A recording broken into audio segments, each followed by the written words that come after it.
My name is Ethan, and I'm 34. My wife, Jessica, is 32.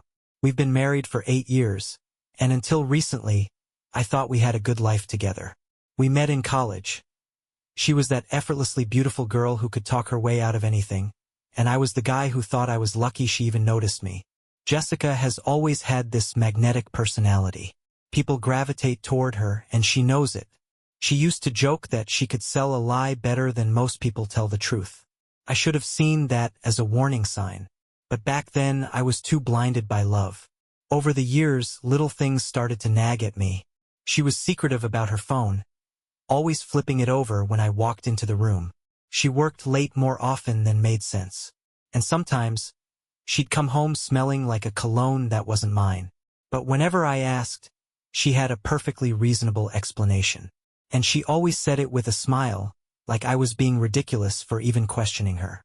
Babe, do you seriously think I'd cheat on you? You're all I want. I wanted to believe her. God, I wanted to. But then, I found the first real crack in her perfect lies. It happened on a random Tuesday. I remember because Tuesdays were always Jessica's self-care nights. She'd come home, pour herself a glass of wine, and take an hour-long bath while scrolling on her phone. It was her ritual. But this time, something was different. She left her phone on the kitchen counter. Jessica never left her phone unattended. Ever. She was the kind of person who took it to the bathroom, to bed, even to the mailbox. It was glued to her hand like an extra limb. So, when I saw it sitting there, my stomach twisted into a knot. I told myself I wouldn't look, that I trusted her. Then the screen lit up. A message. From someone named Nathan. Can't stop thinking about last night. You're unbelievable. I felt my pulse in my throat. My hands turned ice cold. I wasn't the type to snoop, but something about that message told me everything I needed to know. My fingers moved before I could stop myself. I tapped the screen, and her messages opened right up, no password. Another red flag. There it was. A long string of texts. Nathan. Wish I could have you all to myself. Jessica. You already get the best parts of me, winking face. Nathan. He doesn't suspect anything? Jessica, LOL. Ethan? He believes whatever I tell him. My heart dropped into my stomach. I felt sick. My wife, the woman I built a life with, was laughing at my trust. I heard the water in the bathroom turn off. I had seconds to decide. I put the phone back exactly where she left it and walked to the living room, my mind spinning. My hands were shaking, my breathing shallow. But when Jessica strolled in, wrapped in a towel, smiling like she hadn't just shattered my entire world, I did something I never thought I was capable of. I smiled back, because now I had the upper hand. I didn't sleep that night. Jessica, of course, did. She lay beside me, completely at peace, like she wasn't sneaking around with some guy named Nathan behind my back, like she hadn't just mocked me in texts. Every breath she took made my blood boil. But I wasn't going to lose my temper. No, that's what she would expect. An explosion. A confrontation where she'd twist everything around and make me doubt what I saw. So I played dumb.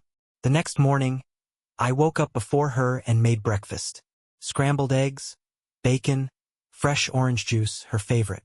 When she walked into the kitchen, she looked almost confused to see me smiling. Wow, she said, sliding into a chair. What's the occasion? Just wanted to do something nice for my wife. I kissed her forehead. She smelled like vanilla and betrayal. She laughed, flipping her hair over her shoulder. Well, don't get me used to it. I watched her eat, wondering how many times she had kissed me after being with him, wondering if she was texting him right now, telling him how gullible I was. I wanted to confront her. I wanted to break something, but I had a better idea. Step 1, make her feel safe. For the next few days, I acted like the same trusting husband she thought I was. I asked about her work, listened to her stories, nodded along when she gave me her usual excuses. And I watched. Every time she smiled at her phone, I took note. Every time she left the room to take a call, I memorized the time. Every time she lied, I pretended to believe her. She had no idea I was studying her. Then, a week later, she gave me the perfect opportunity. I have a work trip this weekend, she said casually over dinner. Just one night. Big client, super important. I set down my fork. Oh yeah? Where to? Chicago. A flicker of hesitation. It's all last minute. I took a sip of my drink, nodding. Makes sense. Want me to drop you off at the airport? She waved me off. No, no. I'll just Uber. Liar. She wasn't going to Chicago. She wasn't going on a work trip. She was going to him, and I was going to follow her. Jessica thought she was clever. She had no idea that the game had changed. The night before her work trip, I watched her pack. She hummed to herself, tossing her best lingerie into the suitcase. I almost laughed. Chicago? She didn't even take that kind of effort on our anniversary. She kissed me goodnight, murmuring something about missing me, and curled up in bed like a wife with a clear conscience. Meanwhile, my mind was racing. I had already taken precautions. That morning, I did something I never thought I'd do. I bought a tracker. Just a small, discreet one that I slipped into the lining of her purse while she was in the shower. She'd never even think to check. Then I called in sick to work. Because tomorrow was the day Jessica's lies caught up with her. She left early, suitcase in hand, dressed far too nice for a work trip. I stood at the door, coffee in hand, playing the part of the clueless husband. Have a safe flight, babe, I said, kissing her cheek. She grinned, smug, confident. Of course. Love you. Then she was gone. I waited exactly 20 minutes before pulling up the tracker app. She wasn't at the airport. She wasn't even on the way. The little red dot on my screen was heading 2 cities over, straight toward a hotel. My hands clenched into fists. I had prepared myself for this moment. But seeing the proof? It was different. It was real. I grabbed my keys and followed. The drive felt endless. Every mile was a reminder that my wife, the woman I built a life with, was running into another man's arms. My chest felt tight, my pulse pounding. But I wasn't angry. Not anymore. I was focused. When I arrived, I didn't park at the front like an idiot. No, I found a side lot, somewhere hidden. Then I waited. Sure enough, not long after, there she was. Jessica stepped out of a black car, laughing as she pulled her suitcase behind her. And then I saw him, tall, smug, dressed like he thought he was God's gift to women. He had his hand on her lower back, my wife's lower back, guiding her inside like they were just another couple on a romantic getaway. My fingers tightened around the steering wheel. I could have stormed in, could have made a scene, could have ended it right there. But no, Jessica wanted to play games. I was about to win. I stayed in the car, heart pounding, watching as Jessica and her lover disappeared into the hotel lobby. My hands shook, not with fear, but with something deeper, anticipation. I wasn't going to confront them. Not yet. That would be too easy, too merciful. I wanted her to feel safe, untouchable. I wanted her to think she had gotten away with it. So I waited. After about 30 minutes, I got out of my car and walked inside like I belonged there. The front desk clerk barely looked at me as I made my way toward the elevator. I already knew their room number. Jessica had carelessly texted it to Nathan right before arriving. I took the stairs instead of the elevator, heart hammering in my chest as I reached the 3rd floor. Their room was at the end of the hall. I stood there for a second, listening. Muffled laughter. Jessica's voice. His voice. The sound of my wife betraying me. I could have knocked. I could have kicked the door down. Instead, I pulled out my phone and started recording. I knocked lightly, disguising my voice. Room service. Silence. Then, rustling. Jessica's footsteps. The sound of her undoing the lock. The door cracked open just a little, just enough for me to see her. Her hair was messy. She was wearing a robe. A hotel robe. The moment her eyes met mine, she went pale. Ethan? She stammered. I smiled. Hey, babe. Then I walked away, leaving the door hanging open as Nathan scrambled in the background, cursing and tripping over himself.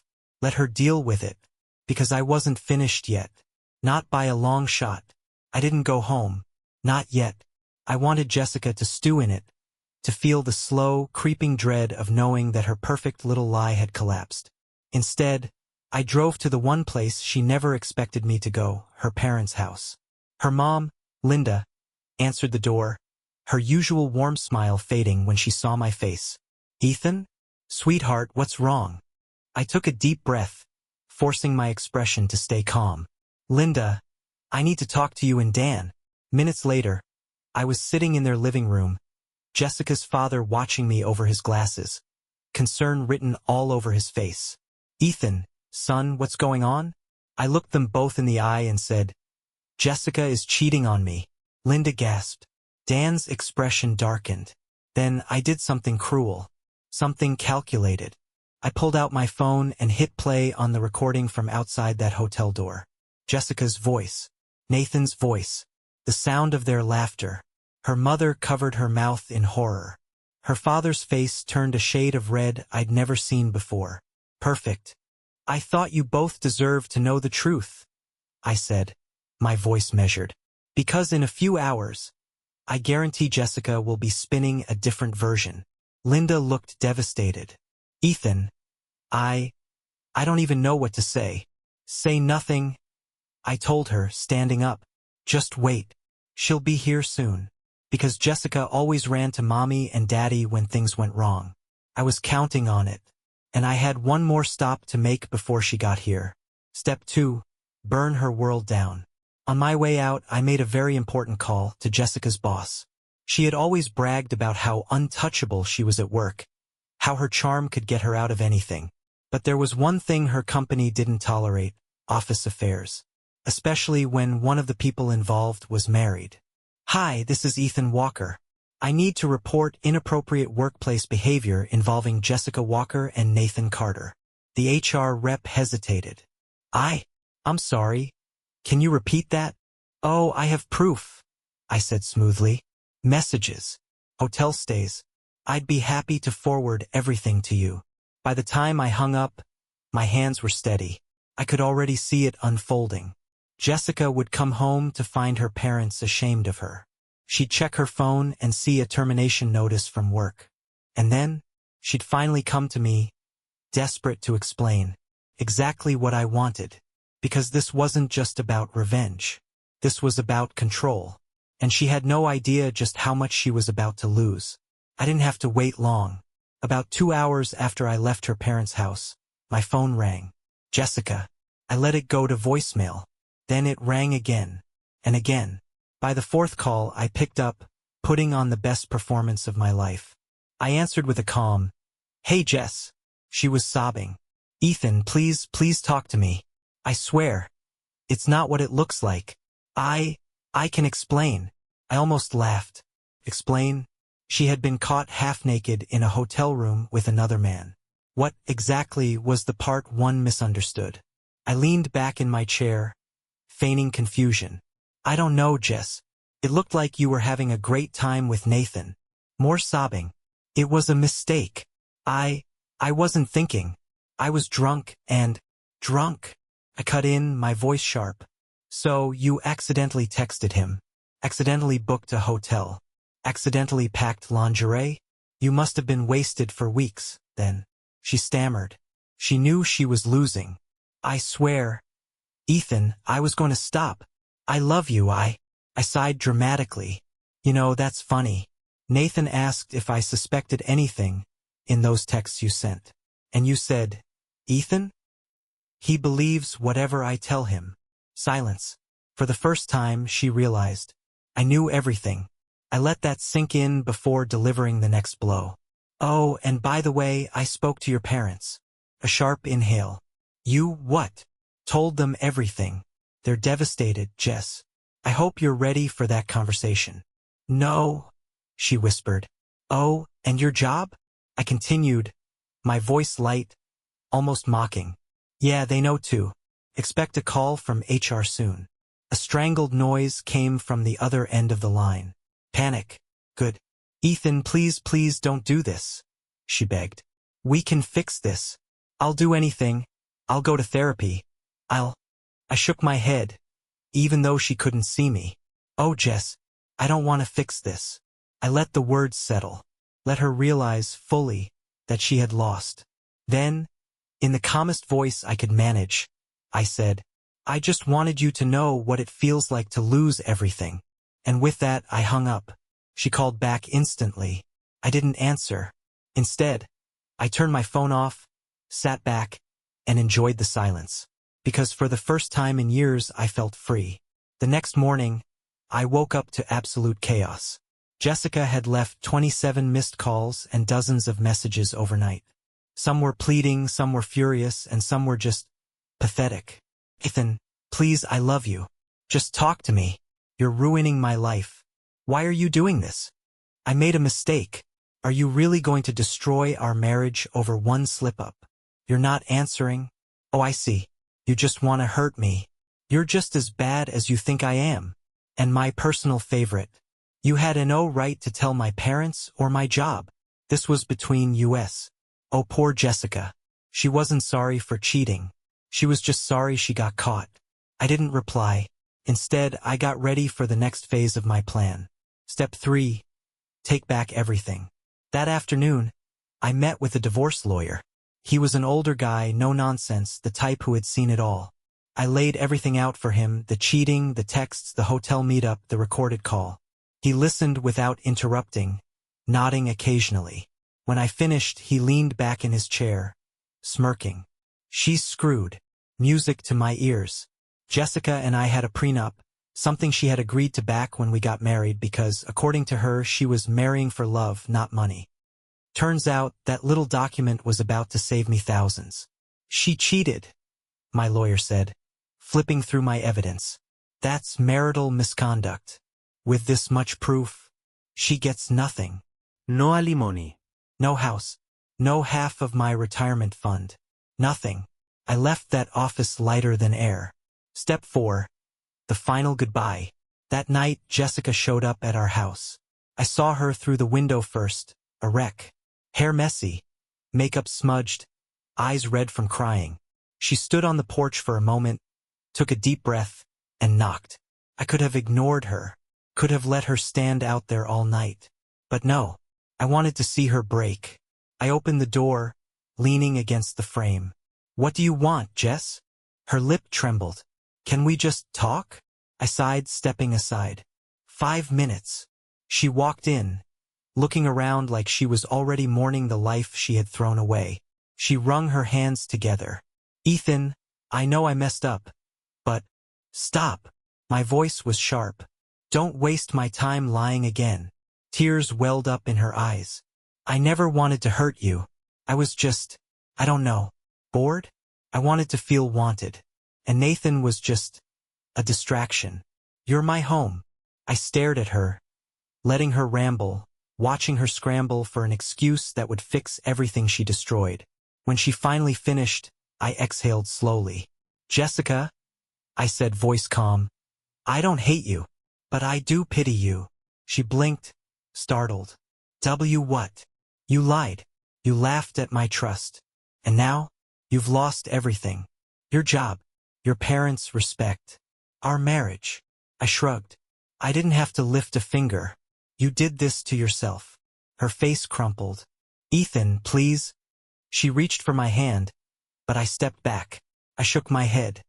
We're done, Jess. The divorce papers are coming. You get nothing. And after that, you're just another person I used to know. A sob tore from her throat. You don't mean that. I smiled.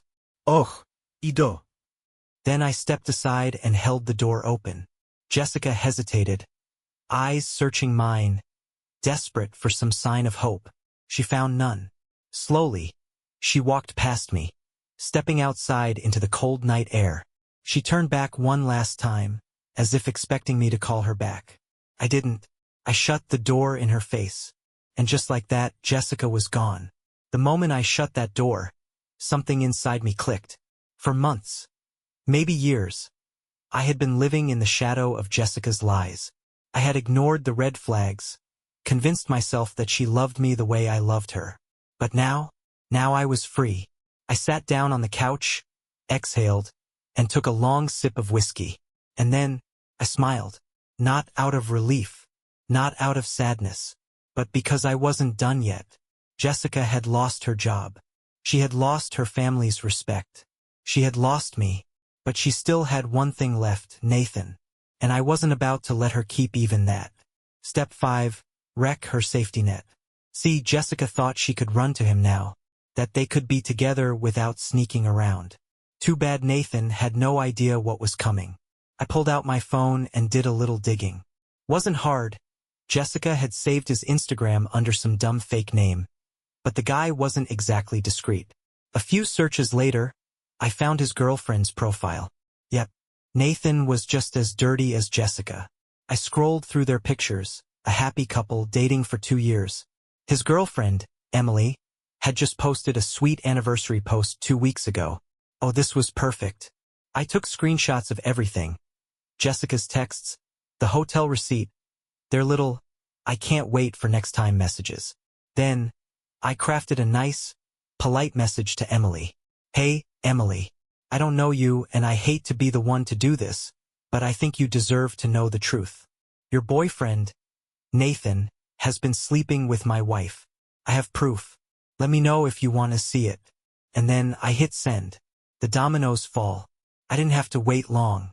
An hour later, my phone blew up. Emily. Who are you? Emily.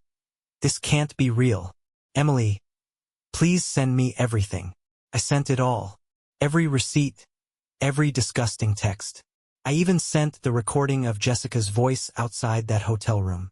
Emily went silent. Then finally, Emily. Thank you for telling me. He's about to find out what it feels like to lose everything. Oh, I liked her already. The grand finale. 2 days later, I got one last call from Jessica. I picked up just for fun. You ruined my life, she shrieked. I smiled. No, yes. You ruined your own life. I just made sure you faced the consequences. She was hysterical. Nathan won't even speak to me. He said I destroyed his relationship, and now he won't answer my calls. I have nothing, Ethan. I leaned back, letting out a satisfied sigh. Good. You're a monster, she spat. I chuckled. Maybe, but at least I'm not a liar. Before she could spew more nonsense, I ended the call. Blocked her number. Blocked her social media. And just like that, Jessica was erased from my life. Epilogue. A new beginning. It's been 6 months since the divorce was finalized. Jessica tried to reach out a few times, but I never responded. She was dead to me. Last I heard, she had moved out of state, couch surfing at a friend's place because her parents wanted nothing to do with her. As for me, I'm thriving. I got back into old hobbies. I took a solo vacation to Greece. I started dating again. Not seriously, just enough to remind myself that I deserve better. But the best part? I sleep peacefully every night, knowing that the woman who laughed at my trust, who thought she could play me for a fool, is now living in the wreckage she created. And that is the sweetest revenge of all. 6 months of peace. 6 months of silence. I had moved on, truly. The divorce was finalized. My life was back on track. And for the first time in years, I felt like myself again. No more lies, no more betrayal. Just freedom. But then Jessica came back. It started with an email. Subject: I just want to talk. Ethan, I know I'm probably the last person you want to hear from, but I miss you. I miss us. I know I don't deserve another chance, but I just want to explain. Please, can we talk? Just once? Jess. I stared at the screen, amused. She misses me? After everything? She didn't miss me. She missed stability. She missed not being alone. I deleted the email without responding. Then, a week later, she showed up in person. A desperate woman. I was at my favorite cafe, enjoying my coffee, when I heard a voice I hadn't heard in half a year. Ethan? I looked up and there she was. Jessica. She looked rough. The confident, manipulative woman I once knew was gone. Her hair was dull, her clothes were wrinkled, and her eyes, once full of smug arrogance, were empty. For the first time, I saw her for what she truly was: pathetic. Wow, I said, sipping my coffee. Didn't expect to see you again. She swallowed hard, sitting down without asking. Ethan, please. I just need 5 minutes. I sighed, leaning back. You've got to. Her lip trembled. I lost everything. My parents won't speak to me. My friends took your side. I lost my job. And Nathan? He moved on. He's engaged. He was just using me. I raised an eyebrow. Wow. Shocking. She winced. I deserve that. No, yes. You deserve exactly what you got.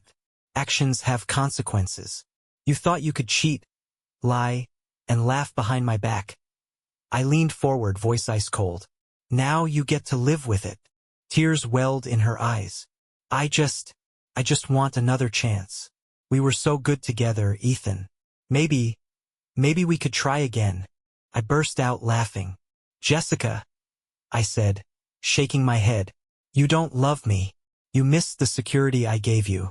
But you killed any chance of us the moment you decided I was a fool. Her face crumbled. Please, Ethan. I stood up, tossing a few bills on the table. Goodbye, Jess. I hope you enjoy your new life. She reached for my arm, desperate. Wait. I pulled away, my voice final. We are never speaking again. Then I walked out, leaving her in the ruins of her own making. And for the first time in a long time, I never looked back. After walking out of that cafe, I thought that was it. The last time I'd ever have to deal with Jessica. I was wrong, because 2 weeks later, she did something desperate. She showed up at my job. The last act of a desperate woman. It was a regular Tuesday morning. I was in my office, sipping coffee, when I heard a knock at the door. Come in, I called, expecting a coworker. Instead, Jessica walked in. I blinked. Was this woman insane? What the hell are you doing here? I asked, keeping my voice steady. She looked insane. Hair a mess, dark circles under her eyes, wearing a dress that might have been nice once but was now wrinkled and sad. She was a shadow of the woman who used to walk around like the world owed her something. She shut the door behind her, locking it. Ethan, please, she whispered. Just hear me out. I clenched my jaw, resisting the urge to laugh in her face. Jessica, breaking into my office isn't exactly helping your case. I didn't break in, she muttered, eyes darting to the floor. I needed to see you. I made a mistake. I know that now. I leaned back in my chair, amused. And, she swallowed. And, I'm asking for a second chance. I blinked. You think I'd take you back? After everything. Tears welled in her eyes. I'm different now. I realize how much I took for granted. I was selfish. I was stupid. But I've changed. I cut her off with a sharp laugh. No, you haven't. You're just alone. That's not regret, Jess. That's desperation. She flinched. You want to know what real change looks like? I continued, my voice turning cold. It's waking up every day and choosing to be better. Not just when you have nothing left. You're not sorry for what you did. You're sorry you got caught. And now that your safety net is gone, you want to run back to the man who never would have hurt you. I stood up, towering over her. That man is dead, Jess. You killed him. She let out a choked sob. Ethan, please. Get out. I said, my voice firm. Before I call security. She froze. For the first time, she realized I was serious. She had lost. Her lip trembled, her eyes wide with disbelief. And then, without another word, she turned and walked out of my life for good. Epilogue, the best revenge. That was the last time I saw Jessica. I heard through the grapevine that she moved out of town, trying to start fresh. Last I checked, she was working at some low-end retail job, struggling to stay afloat. The woman who once mocked my trust, who thought she was untouchable, had finally hit rock bottom. And me? I was thriving. A few months later, I met someone new. Someone kind, honest, the complete opposite of Jessica. And for the first time in a long time, I felt truly happy. Because the best revenge was living a life she could only dream of. Months passed. Seasons changed. Jessica became nothing more than a ghost. I had moved on, truly. My new relationship was healthy, built on trust and honesty. Everything that Jessica could never give me. I was happier than I had ever been. Then, one night, I got the final message. It was late, and I was sitting on my couch, watching TV with my new girlfriend. Emily. Yes, that Emily. The same Emily who had been cheated on by Nathan. The same Emily who I had exposed the truth to. We had kept in touch after everything, our shared pain turning into something unexpected. And then, it just happened. A connection, real and unforced. The kind that didn't need lies to survive. She was everything Jessica wasn't. Genuine, kind, and real. I was just about to put my phone on silent when I saw the notification. Jessica, one new message. Emily saw my expression change. What is it? I turned the phone so she could see. Her eyebrows lifted. Wow, she still hasn't given up. I smirked. Guess not. We opened it together. Jessica's final words.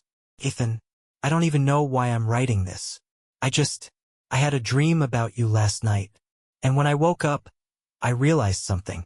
You were the best thing that ever happened to me. And I destroyed it. I know you'll never forgive me, and I don't deserve it.